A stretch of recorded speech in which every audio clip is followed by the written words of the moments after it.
Interactive sliding tips.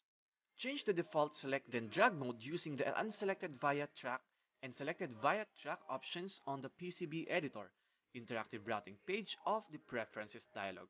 During dragging, the routing conflict resolution modes also apply ignore, push, hug and push. Press Shift plus R to cycle through the modes as you drag a track segment. Existing paths and VS will be jumped or VS will be pushed if necessary and possible if push mode is enabled.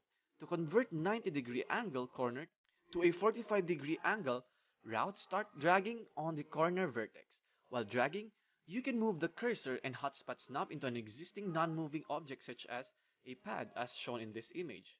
Use this to help align the new segment location with an existing object and avoid very small segments being added.